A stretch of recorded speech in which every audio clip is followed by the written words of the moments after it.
안녕하세요. 교사 아카데미 이제 시작합니다. 자, 오늘은 이제 비유로 말씀하신 예수님 세 번째 시간이죠. 선한 사마리아인에 대해서 보도록 하겠습니다. 자, 첫 번째 소주제, 하나님을 사랑하고 이웃을 사랑하는 것이 율법의 핵심입니다. 누가복음 본문을 읽어드릴게요. 어떤 율법 교사가 일어나 예수를 시험하여 이르되 선생님, 내가 무엇을 하여야 영생을 얻으리까? 예수께서 이르시되 율법에 무엇이라 기록되었으며 내가 어떻게 읽느냐? 대답하여 이르되 내 마음을 다하며 목숨을 다하며 뜻을 다하며 힘을 다하며 뜻을 다하여 주 너의 하나님을 사랑하고 또한 내 이웃을 내 자신같이 사랑하라 하였나이다. 예수께서 이르시되 내 대답이 옳도다. 이를 행하라. 그리하면 살리라 하시니. 자, 두 번째 주제. 이번 시간부터는 이제 항목별로 쭉 이야기한 다음에 정리해서 말씀드리도록 할게요. 두 번째 소주제, 이웃을 사랑하라는 것은 긍휼을 베풀라는 뜻입니다. 역시 누가복음 본문입니다. 그 사람이 자기를 옳게 보이려고 예수께 여짜오되 그러면 내 이웃이 누구니까? 예수께서 대답하여 이르시되 어떤 사람이 예루살렘에서 여리고로 내려가다가 강도를 만나매 강도들이 그 옷을 벗기고 때려 거의 죽은 것을 버리고 갔더라. 마침 한 제사장이 그 길로 내려가다가 그를 보고 피하여 지나가고 또 이와 같이 한 레위인도 그곳에 이르러 그를 보고 피하여 지나가되 어떤 사마리아 사람은 여행하는 중 거기 이르러 그를 보고 불쌍히 여겨 가까이 가서 기름과 포도주를 그 상처에 붓고 싸매고 자기 짐승을 태워 주막으로 데리고 가서 돌보아 주니라. 그 이튿날 그가 주막 주인에게 데나리온 둘을 내어주며 이르되 이 사람을 돌보아 주라. 비용이 더 들면 내가 돌아올 때에 갚으리라 하였으니. 세 번째 주제죠. 예수님께 받은 긍휼을 다른 사람에게도 베풀어야 합니다. 본문이죠. 내 생각에는 이 세 사람 중에 누가 강도 만난 자의 이웃이 되겠느냐? 이르되 자비를 베푼 자니이다. 예수께서 이르시되 가서 너도 이와 같이 하라 하시니라. 자, 여기 보게 되면은 이제 영생에 대해서 이제 물어보죠. 내가 무엇을 하여 영생을 얻겠습니까? 그 영생을 얻게 되는 것, 이제 주님께서 이야기하신 것은 하나님의 구원이 이제 맞닿아 있는 것이기 때문에 바꿔 얘기한다면은 하나님의 뜻대로 살아간다는 것이 도대체 어떤 것을 해야 됩니까? 라고 물어보는 것과 매 한 가지입니다. 하나님의 뜻대로 산다는 것이 무엇인지, 또 어떤 사람은 개인의 경건, 보이지 않는 경건에 대해서 힘쓴 사람도 있고 구제와 나눔에 대해서 외적으로 드러나는 증거에 대해서도 이제 노력하는 사람이 있을 것입니다. 거기에 대해서 명확한 기준을 주님께서는 언급하셨는데 이것은 율법에 대한 준수인 것을 분명하게 말씀하게 되었죠. 그러니까 이제 자기가 생각할 때 나름대로 선한 것, 나름대로 좋은 것, 이것을 이야기한 것이 아니라 주님께서는 확고한 하나의 기준을 하나님의 말씀에서 비롯된 율법에 대한 준수로서 이것을 여기게 되었습니다. 그 율법의 내용을 보게 되면은 우리는 이제 흔히 하나님의 계명, 그러면 10계명을 떠올리게 되는데 가장 큰 계명에 대해서 언급할 때마다 빠지지 않는 것이 바로 하나님에 대한 사랑과 이웃에 대한 사랑을 가르치고 있습니다.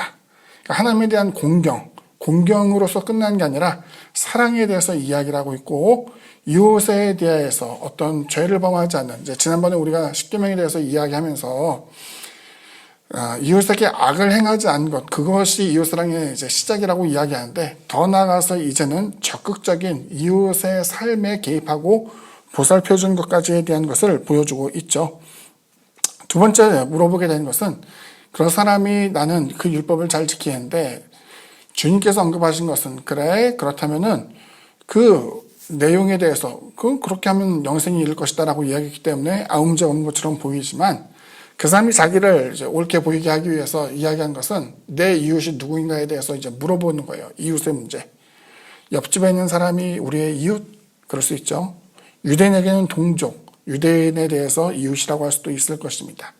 그리고 여기 보게 되면은 그 옳게 여기려고 하는 사람들, 흔히 말하는 서기관, 바리새인, 율법학자 등등에 대한 사람이 자신을 옳게 보이려고 했기 때문에 그들에게 있어서 이웃이라는 것은 경건하게 하나님에 대한 지식을 많이 알고 있고 바꿔 말하면 하나님을 섬기는 사람으로서 이해할 수 있을 거예요. 본문에 나타나게 되는 강도 많은 자를 보고 지나쳤던 제사장은 자신들의 이웃처럼 느껴졌을 것이고 또 외면하고 또 다시 떠나갔던 그 레위 사람들도 자신들이 볼 때는 이웃처럼 느껴졌을 거예요. 하지만 그 사람들은 강도 만난 자를 보살피지 않았습니다. 강도 만난 사람을 보면서도 피하여 다른 길로 가게 되었죠. 그런데 사람들이 없이 여기는 그 같은 사마리아 사람이 이제 등장하게 됩니다. 사마리아 사람은 이제 사마리안 지역에 대해서 우리가 이해해야 되는데, 사마리아는 이제 과거 북왕국 이스라엘의 수도이기도 했어요. 그런데 아수르에 의해서 멸망당하는데, 아수르에 대해서 멸망당할 때에 그 적대시하는 북왕국 이스라엘과 적대시하는 민족을 밀어붙임으로써 그곳에 들어가서 그 수도를 황폐하게 합니다. 부녀자를 이제 겁탈하게 되고, 이로 인하여서 혼혈 자녀들이 많이 생기게 되는데, 그렇기 때문에 그 이후로부터는 그 사마리아 사람이라고 이야기할 때는 편견, 그리고 사마리아 사람에 대해서는 냉대하며 흔히 이야기하는 이방인처럼 여겨지고, 혹은 가축과 같이 금수와도 같은 사람으로서 그들이 여기며 차별을 하고 있었어요. 자, 그런데 강도 맞는 사람이 거진 죽게 되었으니까 이 사람은 누군가의 도움이 필요하죠. 앞서 얘기했던 제사장 지나갔어요. 레위 사람들 지나갔어요. 그런데 그 사마리아 사람이 이 사람에게 자신이 갖고 있는 기름과 포도주를 부어줍니다. 기름은 이제 우리식으로 얘기하면 연고 같은 거라고 생각하면 돼요. 다치게 되면은 세균의 감염을 막기 위해서 그 연고를 그 기름을 갖고 다니는데, 그 상처에 기름을 부어주고 포도주로 기력을 차리도록 마시게 하며, 또 주막에 데려가서 쉬게 해주고 자신의 탈 것을 태워서 쉬게 해주고 대내륜 둘을 맡기면서 이 사람을 보살펴 줄 것을 이야기합니다. 그걸로 끝나지 않았죠. 다시 돌아올 때에 혹시나 비용이 더 들거들랑 내가 그것을 반드시 계산할 터이니 이 사람에 대해서 돌봐달라고 이야기를 한 것이었어요. 여기서 보여지는 것, 주님이 의도했던 것은 강도 만난 사람이 누구인가에 대한 것, 그리고 강도 만난 사람의 이웃이 누구인가에 대해서 보여주고 있는 것이었죠. 강도 만난 사람은 위협에 빠진 사람이에요.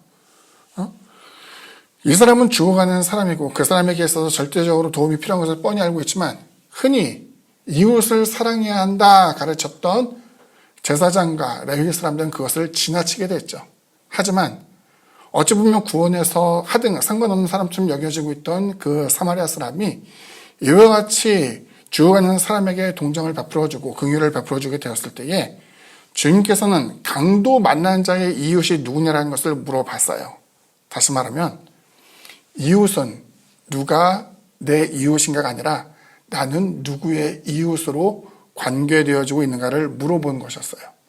소위 교회를 다니면서 기도도 많이 하고 신앙생활을 열심히 한다고 하지만 시간이 지나면서 점점 이웃이 없는 사람들이 많이 생겨나곤 해요. 자신의 신앙을 절대시하며 다른 사람을 비난하고 깔아뭉개고, 혹은 그 사람이 갖고 있는 여러 가지 잘못된 모습을 끄집어내면서 내가 갖고 있는 경건이야말로 최고라는 것을 이야기하곤 하죠. 물론 이 사람의 입장에서는 하나님에 대한 사랑은 온전한 것처럼 보일지 모르지만 이웃에 대한 사랑이라는 것은 사실은 거리에서 점점 멀어지고 있다는 것을 우리에게 보여주고 있죠.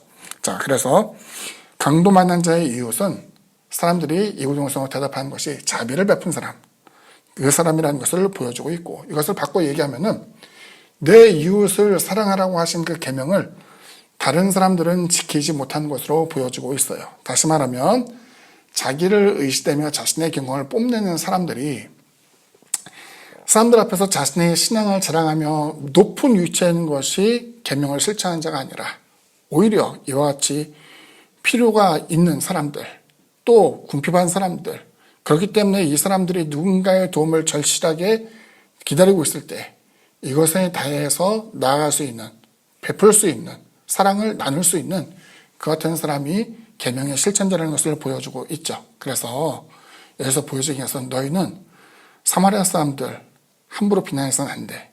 그 사람들만큼 사랑을 베푸는 사람은 없다라는 것을 보여주면서 오히려 미련자의 모습을 부끄럽게 하는 것이죠. 예전에도 그런 얘기를 한 적이 있었는데 3대 종교라고 해야 되나요? 우리나라에서 개신교, 천주교, 그리고 불교 가운데 선행을 가장 많이 하는 종교를 뽑으니까 놀랍게도 기독교인이 가장 많이 나왔대요. 의외죠? 우리가 생각할 때 뭐 이런 사회 참여에 대해서 잘 보이지 않는 것처럼 보이지만 기독교인이 그 가운데 으뜸이었다라는 거예요. 여기까지는 들으면 참 좋죠. 그런데 재미난 얘기를 또 해드릴게요.